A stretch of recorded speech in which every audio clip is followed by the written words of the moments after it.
Natália, vamos lá. O que que significa empreender para você? Os seus negócios, as suas empresas? Que significado isso traz na sua vida, assim, no seu racional? Qual que é a interpretação de tudo isso que você está construindo?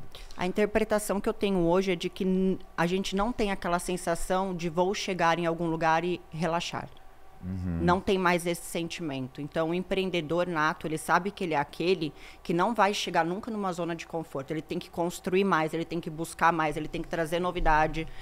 O empreendedor, eu sou uma inconformada, um pouco solitária, porque são poucas pessoas que entendem essa necessidade, essa vontade de conquistar e querer o próximo passo, de não estar satisfeito. E não é que é ingratidão, é porque nós somos inconformados, a gente quer o mais, a gente quer impactar mais pessoas.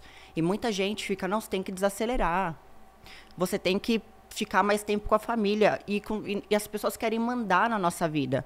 E poucas pessoas entendem a pressão que a gente tem, não só nossa, mas de uma equipe inteira, de uma sociedade, de cliente, de uma empresa. As pessoas não imaginam.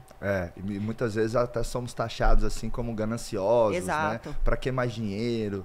Mas eu sempre falo que é muito uma coisa que está no DNA, servir as pessoas, Servir. impactar as pessoas. Empreender é servir. Exato. E eu acho assim, construir empresas algo tão lindo. Eu até falo que é o maior projeto social do planeta Terra.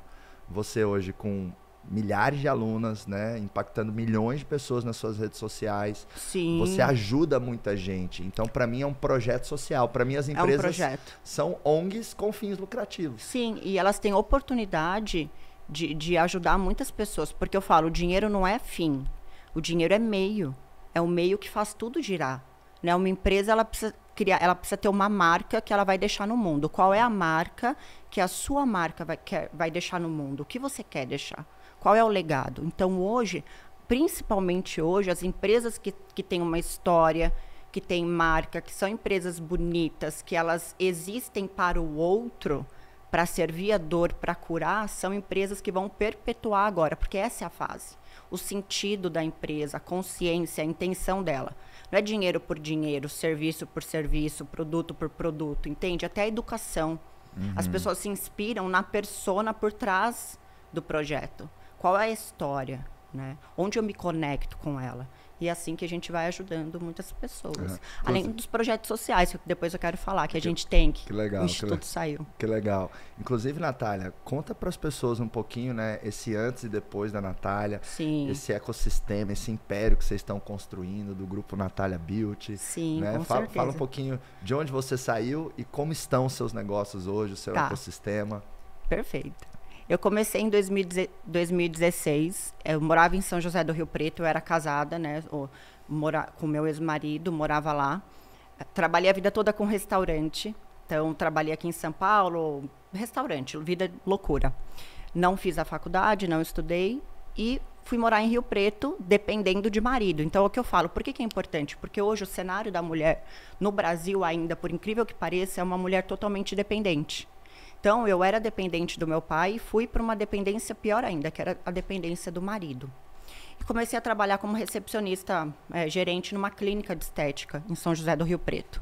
E a funcionária que fazia sobrancelha, olha isso, a funcionária que fazia sobrancelha pediu demissão e largou todas as clientes sem o retoque do trabalho, porque a cliente paga R$500 na época e ela tinha direito de fazer o trabalho e um retoque.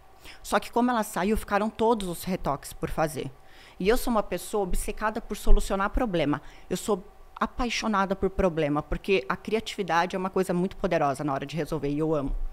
E aí eu falei, bom, quer saber? Todo mundo naquela neura. Ai, meu Deus, vai fechar, vão ter que devolver o dinheiro. Eu falei, gente, calma, eu vou fazer esse curso. Eu vou fazer o curso, eu vou atender todos os retoques e tiro o serviço da clínica.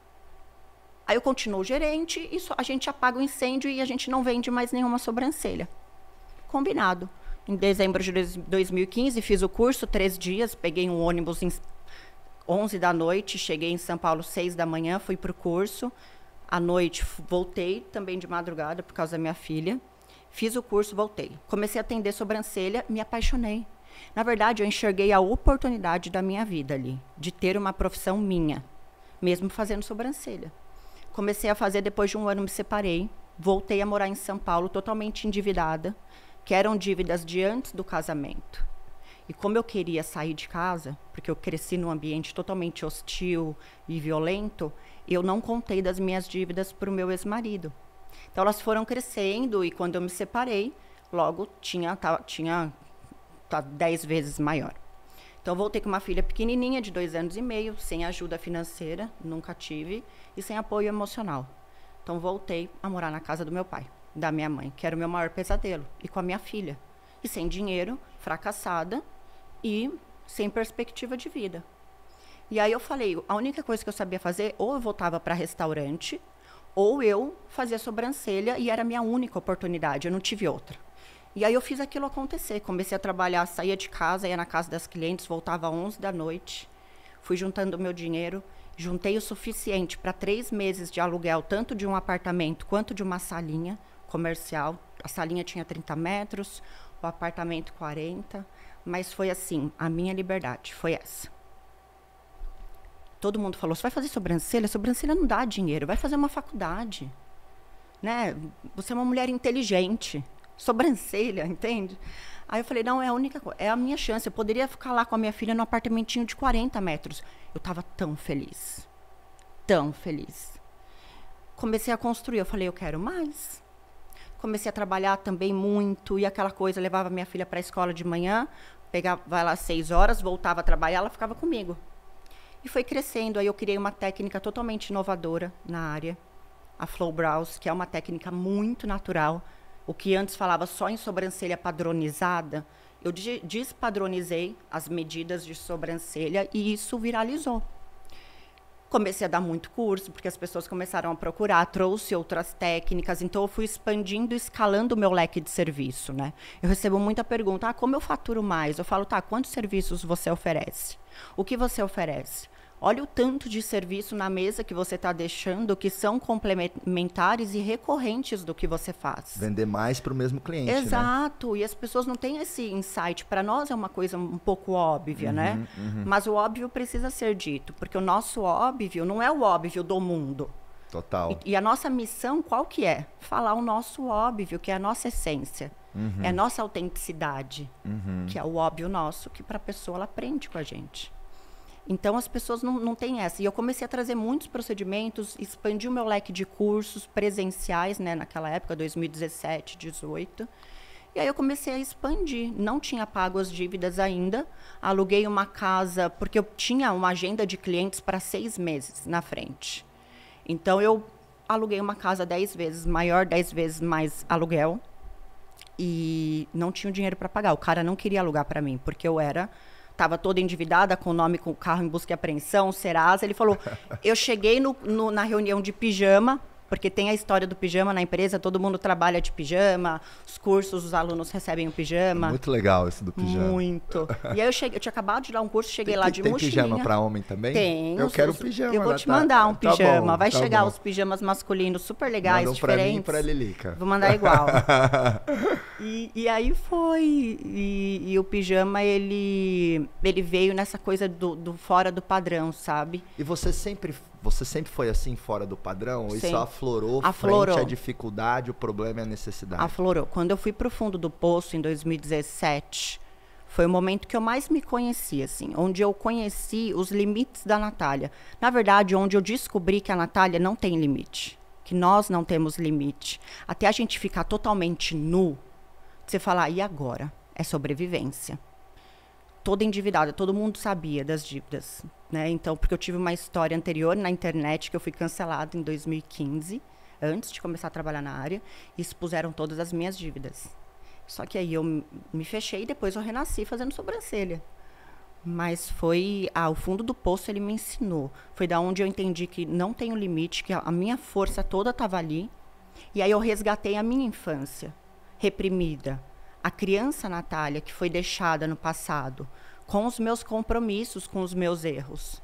Então, a gente fica muito compromissado com os nossos erros e a gente deixa os erros nos definirem. E todo mundo tem chance de começar a partir de agora um novo futuro, uma nova decisão, construir algo diferente. E foi isso que eu comecei a fazer. Eu ignorei o que já havia acontecido, me permiti olhar para frente sem aquela coisa de preocupação e ansiedade. Então, eu vivi o momento, olhei para frente e continuei e fui fazendo. Uau, uau. Eu sempre falo para as pessoas que estão no fundo do poço, né? Que elas cavaram aquilo, né, Natália? Sim, eu cavei aquilo. Se você chegou no Total. fundo do poço, não foi culpa do mundo, foi culpa sua. Total. Então você foi a engenheira daquele poço. E aí, Por isso que é difícil sair.